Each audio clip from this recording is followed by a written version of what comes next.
with the Yancey water. Road to the Yancey water. John McNally, City of Hondo. Ronnie Rhodey, West Medina Water. Jeremy Johan, Lacoste. Kevin Hunt, Respect. Bruce Alexander. Medina County. Bruce Alexander, East Medina. Larry Taylor, Commissioner, Precinct 2. Scooter Mangle, Yancey Water. David Lynch, Precinct 3. Also for sign respect. Morning, everybody, and welcome. We do have several people on Zoom. I see Jake's on, Dave's on.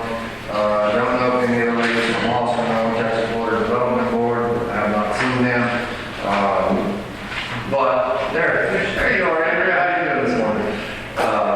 We were Russell had bought handouts for everybody, so make sure you get a copy. If you don't have a copy or don't want a paper copy, we definitely can email them to you as well. And with that, I don't know, Jake, you don't have anything to add, do you? No, sir, no. Okay. I was informed about a week ago that the Hennis wants to join the Hennis Water District. So we will get that documentation, Cole's aware of that. So we will get them the paperwork and get that signed. And then moving from there, Russell has the presentation and I'll turn it over to the floor over to him and let him go over his presentation.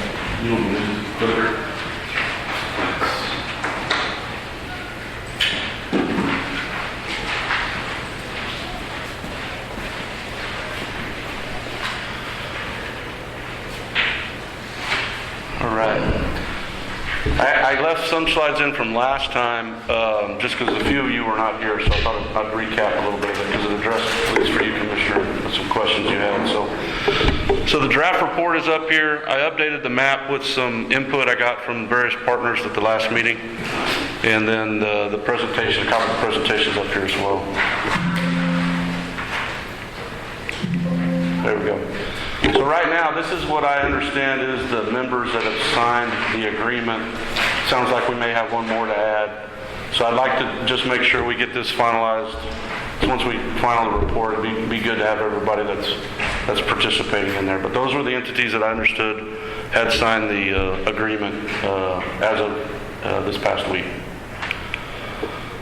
So I showed this last time, Commissioner Sitter, I think a couple meetings ago, you had mentioned your concern about population numbers. And so the first line is what was in the 2022 state water plan. The next line up is what the current planning estimate is. And you can see kind of in the first decade there, they're anticipating about 30% growth from 2030 to 2040. So that decadal growth is about 30%. And then it kind of flattens out as they move into their 2080. So I looked at a couple other scenarios. One is if we continue to grow at that clip, right? If the next 10 years is the same through 2080 at that 30%, that's the top line or the orange line that you see there as far as population growth. And then I took kind of what if we grow at about 15%, so half the rate after the next 10 years, and so that's that yellow line. And you might want to just keep that yellow line in your mind. And so looking at some other data outside the state water plan, if you look at Medina Valley ISD's demographic report for the first quarter of this year, they're estimating 6 to 10% per year in growth in the ISD. Yancey sent me some connection numbers for them for the last 2 years, and I think one year was 16% and 1 year was 15% growth in connection. So at this point, we're probably growing at or above even what we're predicting in the next 10. And so kind of for the go forward, I've kind of used that 30% or matched the state water plan through 2040, and then have looked at kind of that 15% or half the annual growth as we move forward. So that's kind of where I honed in at. So if you translate those to what the water demand is, so using the same kind of approach they did in the water plan, this is how that kind of sorts out. And so you can see those last two lines are basically for each of the decades the demand. And so Obviously, population growth is significant in the county, especially on the eastern portion of the county. State Water Plan has to try to figure that out, right? We've got a kind of a growing area, and you can even see from the last planning cycle to this, they've really increased that next decade. So you're starting to see that growth kind of come into those numbers, but they've also got to look at the county. County's not necessarily growing uniformly at a rate, probably slower to the west and faster to the east. Water demand projections based on those population numbers in the state water plan that's underway now, it's 11,958 acre feet per year. That could go up to over 32,000 acre feet per year if you look at those other projections. The 12.5 that we've been targeting really aligns kind of with that 15% growth projection with a little additional on top of that. And the other thing I want to kind of point out is in an ASR project, we have 18 wells, I think, that we're looking at, right? We don't have to build all 18 today. So we can kind of right scale or right size how we drop wells based on how this population projection goes. I just wanted to set a target at a high enough value that we could try to achieve, that we could try to get from today to there at whatever speed or whatever rate we need to. So trying to kind of balance those two things. I'll get this clicker right here in a minute. Presented this last time. These were the excess rights I had added in 2023. Edwards gave me the data for that. So basically about 310 to over 2,100 acre feet per year of excess rights in the Edwards that are not being pumped for municipal use depending on the year. So maybe in a good year or a better year like 2018, we got closer to that 2,000. In a drier year, 2022, we had 310. Maybe last year is a little bit more because we had the critical period management in place, and so people, I'm sure, were starting to cut back. VISPO kicked in, obviously, and so there was a reliance on less rights. But over that time period, that's about 6,500 acre feet that could have been stored during that duration that basically you lost in your permit, right? Because each year that renews. But Russell, that's I'm going to ask you, that's the municipal permit rights. That's correct. But a lot of us, myself, Nancy, others, we own irrigation water rights too that we're not used. Correct. And So there's even more water rights in that went unused in Medina County. Yeah. Correct. Yeah, I just want to bring that up. Yeah, and so those rights could come to the table as well. We've been in coordination with BMA and their consultants. They've done an evaluation of the lake. During I think good times, let's just say, we think there's approximately about 20,000 acre feet available of surface water. Right now, we think that's about 90% reliability, right? So we're in that 10% of the time right now. But the whole point with ASR, just like with the Edwards rights, we're trying to store when we don't need them, right? And then utilize them when we do need them. So it could be a potential source. That reliability we'll kind of see. I think we were kind of estimating we needed to get through 36 months. We're about 30 months into a 36-month run right now in the current drought, and so we'll kind of see how that plays out over the next half year or so. Of course, we looked at all the various aquifers. There's actually a section in there on, if you could put water into the fresh zone of the Edwards. I don't know that that's going to be a reality, but we did include it at least in the draft report. Not sure whether we'll maintain that go forward or not, but we did try to look at every kind of possible, whether that be Carrizo and brackish zones of the Edwards or the freshwater in the Carrizo. So we tried to look at all those, and those are in the report. So just to kind of recap, our yield that we're targeting is at 12,500. The current state water plan says you're going to have about 2,500 acre feet deficit in 2080 based on their current planning numbers. So obviously we can probably do that even with the test well section that we're looking at today. Our target was to try to get around 50,000 acre feet. The folks have kind of estimated in and around at 64. We got to have a certain amount in the ground. We got to have a buffer zone because we're going to be in the saline zone of the Trinity. So you got to have a buffer zone between the bubble we're creating and that saline zone. So in order to get 50, you got to have a little more down there in order to make all that math work. But that is the current target. We've been looking at the Trinity for that storage, and then maybe long-term looking at Brackish, Edwards, or Carrizo. We feel like that location, which is up probably near what we call in BMA-2 in the report, which is kind of north of Rio Medina. We think there's some areas there where the depths are not as deep as other areas. That's kind of why that zone is favorable. And we think kind of the next, and that's also close to where a lot of the growth is happening in the county. It's coming out that direction.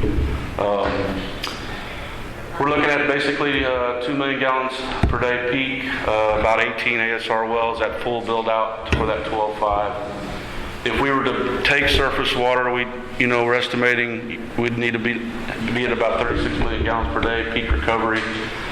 We've kind of phased that in the report between 2 phases. I believe it's probably going to be multiple or more phases than the 2 that we've laid out, but that's just kind of just for high-level planning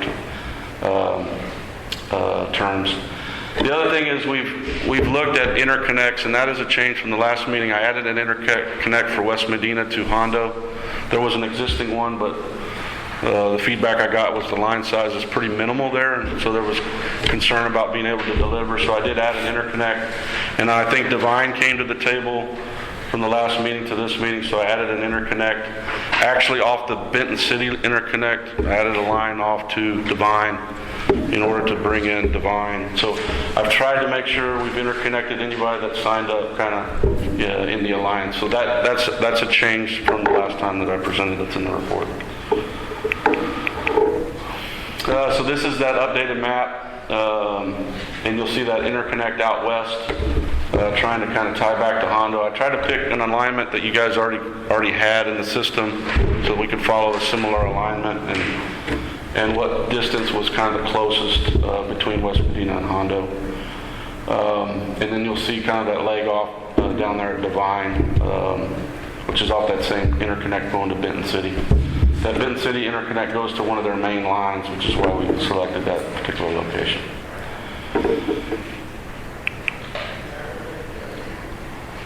So these numbers updated some from the last time, just adding in some of those facilities.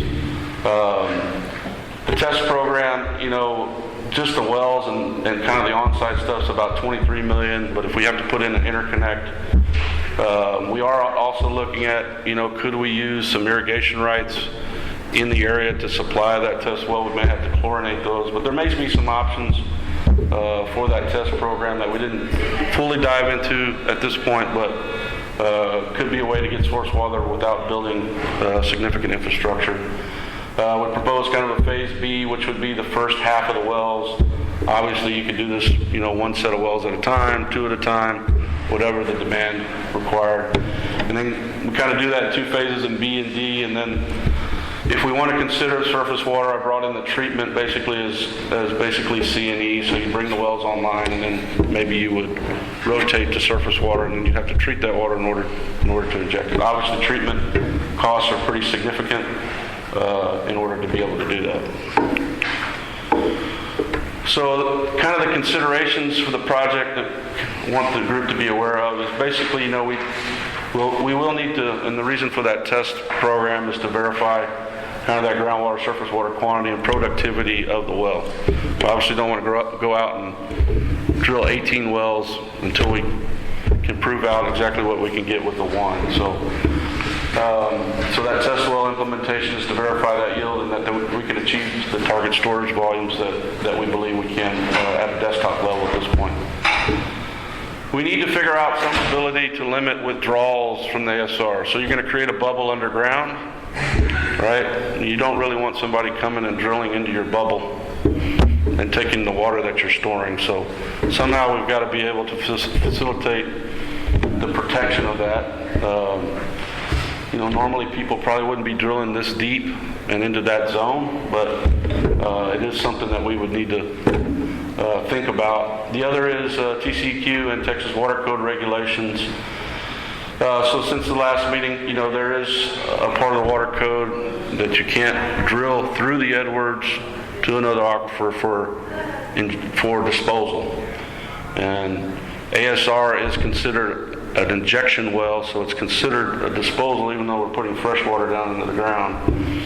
And so the Ruby Ranch, there's been a couple of exceptions to that have happened in the legislature in the last couple of sessions in order to be able to do that.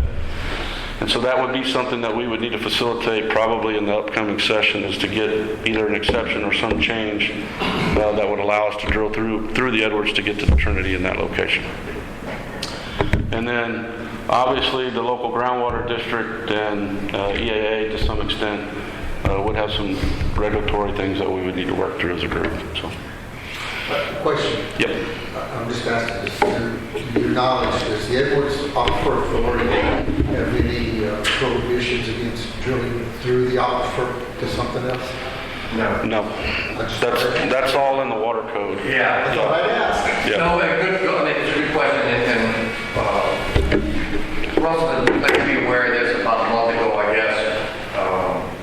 And as soon as he made me aware, I set a meeting up with Cole, Right. not Cole, Roland. and Russell both to see how we could get that accomplished in a timely manner. Sure. Roland's working on it fast and furious. It'll get accomplished. I'm not going to give you a deadline. No.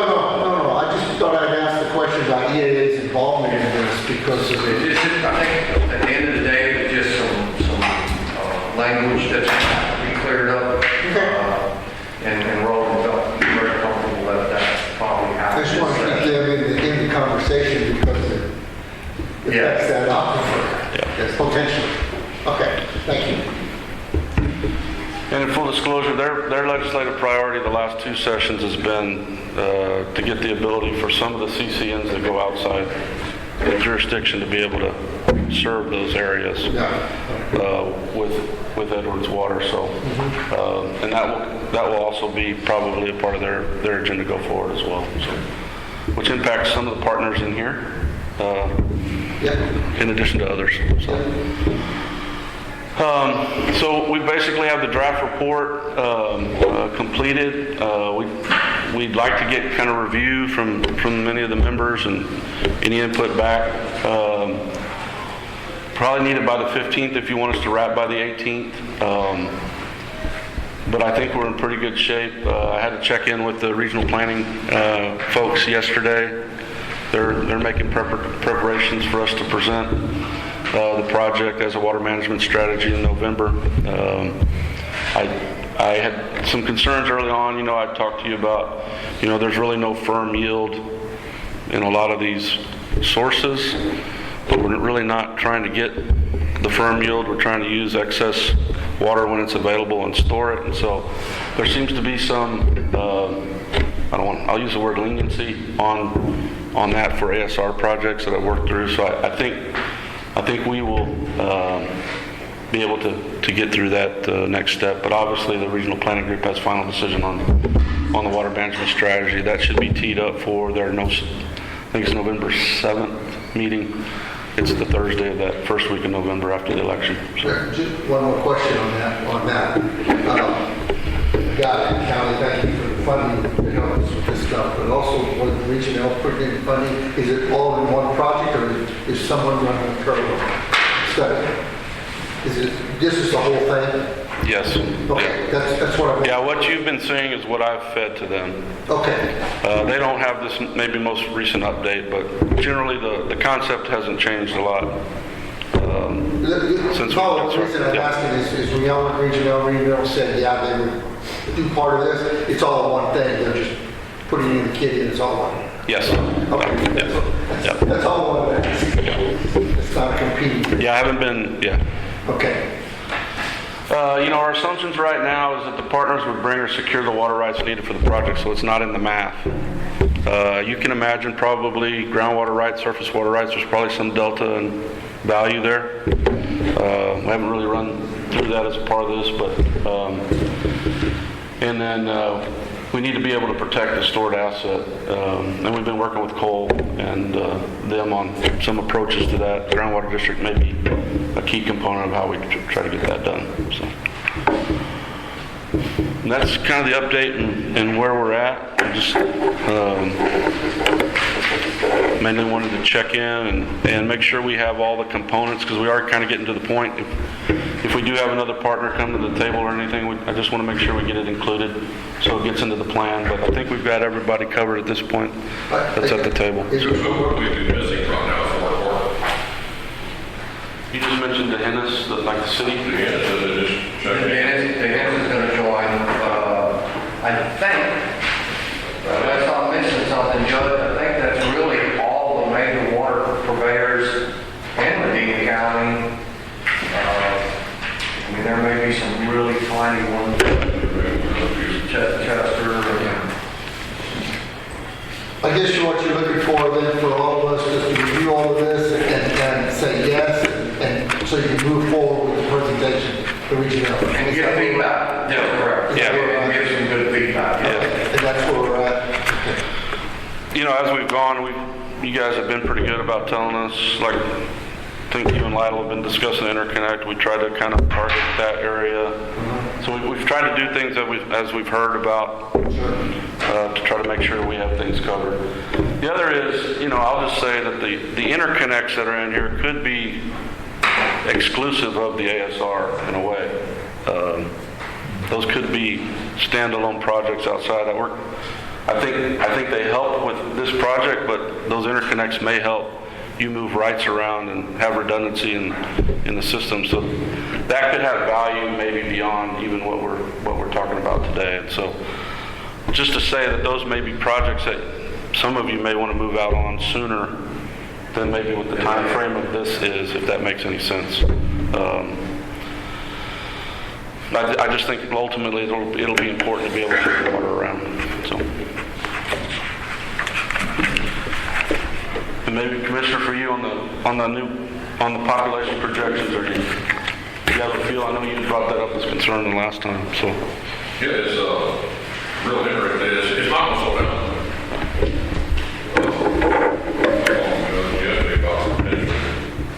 Another 1,200-1,500 houses that could go under contract. I'm hoping for them here. It's not going to slow down. If you drop up there right now, especially where you talk about North Medina, I just can't do their circle through all that. All that is ready to start. 4-Star, which bought the corner of 471 and 1283. If y'all know where I'm at, going to work from Deal Lake. They are under full construction right now. It looks like their pump station, that massive pump station they're putting in, is just about ready to fire up. They have run the line up through towards 211, and they're at 211 right now with that trunk line. The other Woodlands, that was the Baker family, that thing is, from what I heard, is 60% sold out, and they were going to wait until this thing kicks off again to sell the rest of them and try to, because since they sold the first lots, those lots have helped. All I'm saying, it's not going to slow down, that ain't down. I just can't, you know, I don't know what's happening in Castroville. I get phone calls with that. They got a guy there from Castroville right there. They're looking at a potential developer I talked to last week, either going to go with Castroville or Medina County, and they want to put in another 350-something houses. That would be south of Sammy's restaurant. It just, every corner we got out there had a bulldozer, or a fresh service station. And I think Scooter probably give you more input on that. They need to call him for water before they call me for development. We're upside down, that in and out.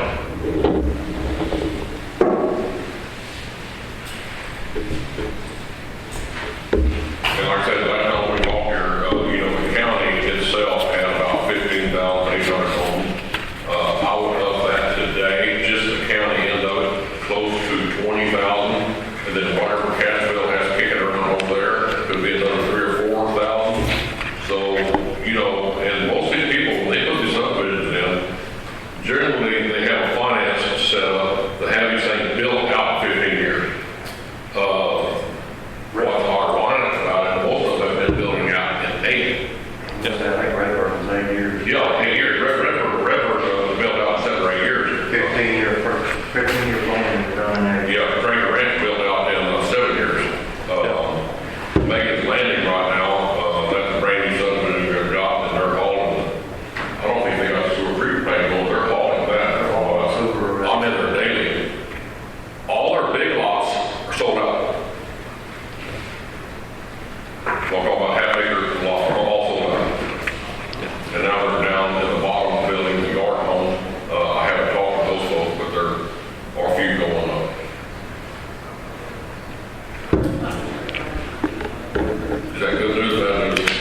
I mean, Depends on how you look at it. I think it's just, It's not fake news. it's some of the moving target we're dealing with, and even the demographers from the state water plant. I mean, they're looking at what's happening and trying to predict that. Obviously, it's not uniform across the county. You know, if you take Medina Valley ISD, they're at 6 to 10% per year, so over a decade, that's 60 to 100% growth. Now, a portion of their district's in Bear County, so Scooter's saying he's growing at 15 to 16 connections a year. So over that decade, it far exceeds what we're seeing in the plant. But that's only a portion of the county, right? It's not considering the county as a whole, so that gets tempered a little bit. I don't know how you guess that, right? At this point, you got high growth in an area. Obviously, it's going to start to expand to the west of it, but it's not uniform. What I'm hearing now, up there on Redwood, over on the county with, y'all have a plan up there. There's two big branches right northwest of you. I'm talking about 4,800 acres. And that looks like, I think it's going to be the next big takedown. That would wrap in with that sewer treatment plant that they're already putting in. But I don't know if that, they've got enough EDUs to cover that. But I heard they're looking at 4,300 acres or something in that area. That would be on Red Wing Road, northwest of Red Wing Road, south of the quarries, which would be prime development. That's all in precinct 1.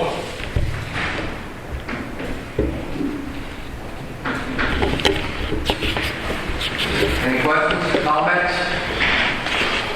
To follow that up? I'll have to say, y'all did, for like us, I mean, as of today, we roughly have 6,000 meters under contract that ain't gonna be running as of right now. So 44, about 4,400 is all we want. So if they move out in 8 years like the rest of them, they have their figure 25% increase every year. Only one fit every year. That's all, more than on. Yeah. Pretty close number. 25% a year. Yes, sir. Good. All right, Thank you. you bet. Appreciate it. Anybody got anything else? All right, we'll look forward to hearing next month. Hopefully we'll set it up a little out of the region now, I guess, Russell, so we'll have an answer for the region now, as well as next month we will have a guest speaker on Zoom, Dr. Tim Loftus, from Martin Springs, Edwards Aquifer area. He has done an ASR program, and he just wants to maybe give us some lessons learned, things that he learned, and things that we may could do different from his experience. I've had the pleasure to speak to him quite in depth.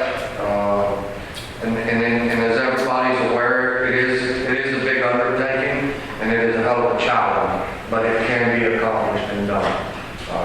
He's living proof, and I think that he will have a lot to say and a lot to learn from. So he will be on our Zoom guest speaker next month.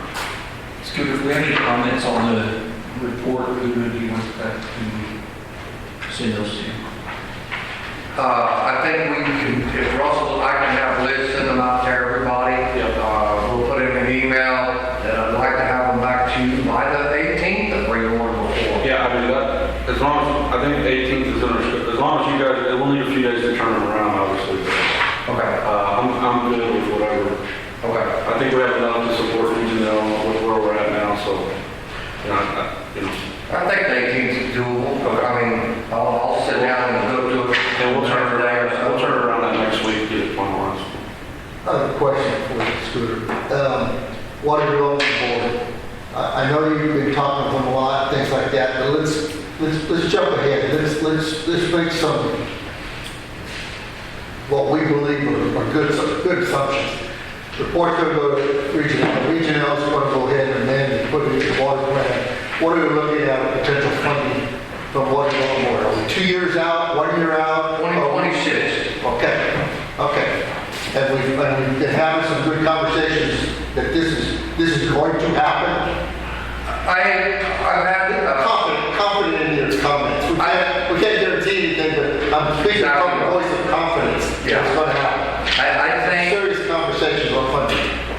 I don't see any issues, especially getting the test well. Okay. And that stuff through the grant money. Talking with the Texas Water Development Board. I think we're going to have to meet with Russell once the test well is done, then it's going to become okay, which is project A, B, C, and D. Obviously, they're not going to give us all the grant money out of the state of Texas, but I then sure think they're willing to work with us and do it in phases. I guess what I'm saying is, That statement here. yeah.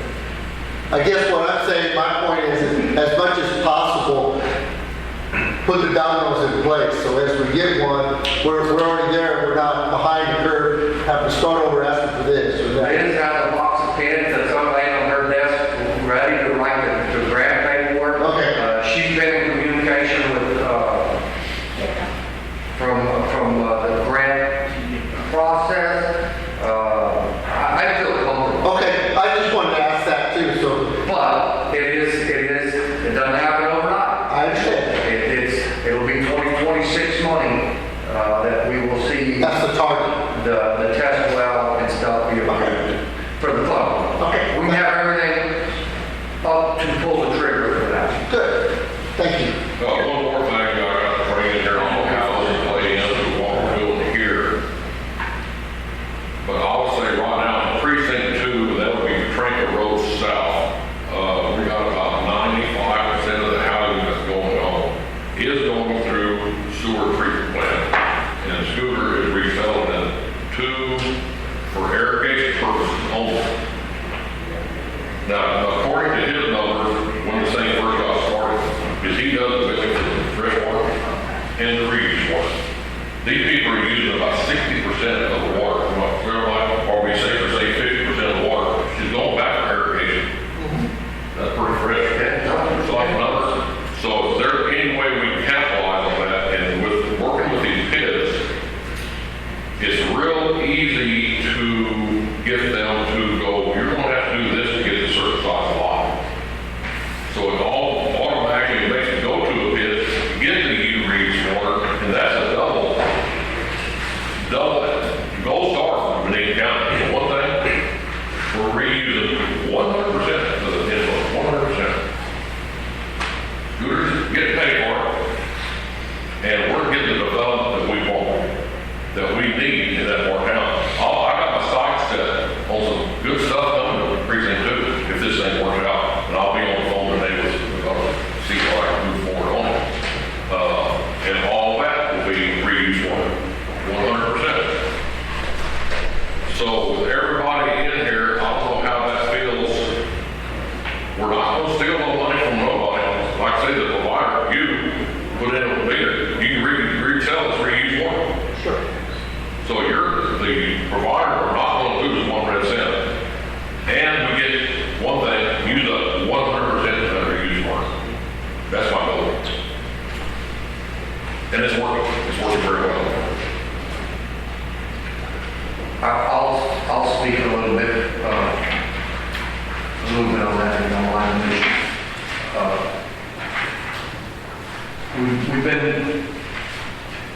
We've been truly blessed in the county that the commissioners support that. You know, there's a lot of counties that don't do that. Commissioner Larry was the first one that really started making the developers do that and improving their bids. And it just to go to show that it does work and it is taking effect in county-wide, because there's one coming into your precinct that I'm working with that'll actually be using the reclaimed water too. We'll be doing the sanitary, so I mean, but the approval process is basically the same to the commissioner that we will be using the reclaim in the south end of the county. So, you know, that reused water is huge, not only for us, but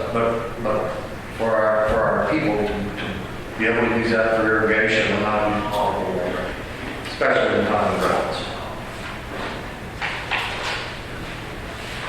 Michelle, you have anything to add? I see you sitting there just waiting to say something. Yeah, I just wanted to add a comment with regards to the funding aspect. As it's been said before, there are no hard and fast guarantees. Right.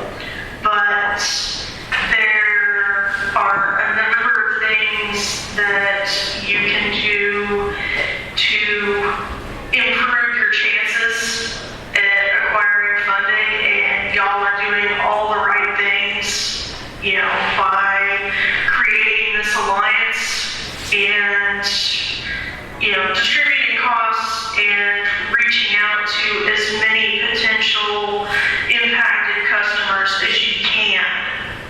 You know, that impact number plays a significant part, especially with the SWIFT funding, which is one of the goals for the 2026 funding timeline that's being targeted.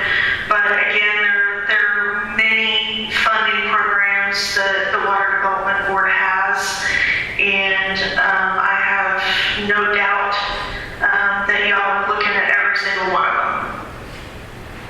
So, you know, that's commended, and this is a great project that, you know, it may have its challenges, but you're approaching it the right way. You're approaching it at the right time, and I think you're going to reap some great rewards for the county. Michelle, just to correct me, I do know the funding is 2026 funding, but the documents that we will be turning in for that process will start soon. Matter of fact, as soon as the Region L gives us the approval, we'll start that funding process, which I think, if I'm not mistaken, we will know by mid-25 actually that we will be getting funded. Is that correct?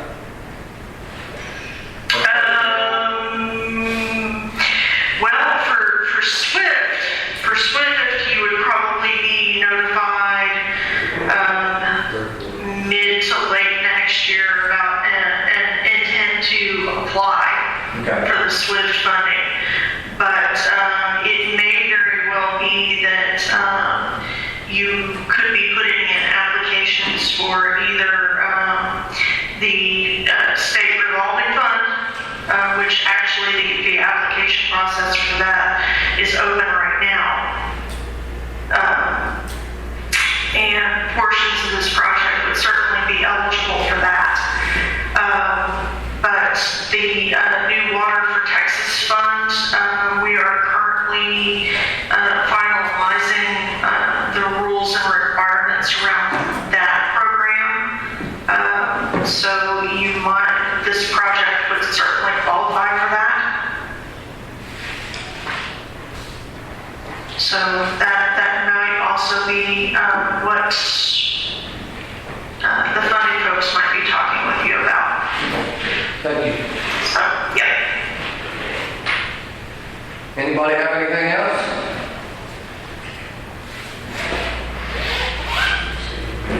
Andrew, you have anything to add? No? Good. Well, we'll conclude, and next month, Judge, your availability, you want to wait till after the 7th? You know what, I think I have a date already, don't you, Liz? Yes, sir. The 8th. Or Friday. Okay, so you told me, are you in October or November. November? Yeah. The 8th is Friday? Yes. When did we tell Dr. Tim? On the sticky is the date. What, November 5th, so we'll do it before the actual. That's the one, Tuesday, by the way. The election day? Yeah, Okay. that's the only day he has available. What day is that? Next day. November 5th. Okay.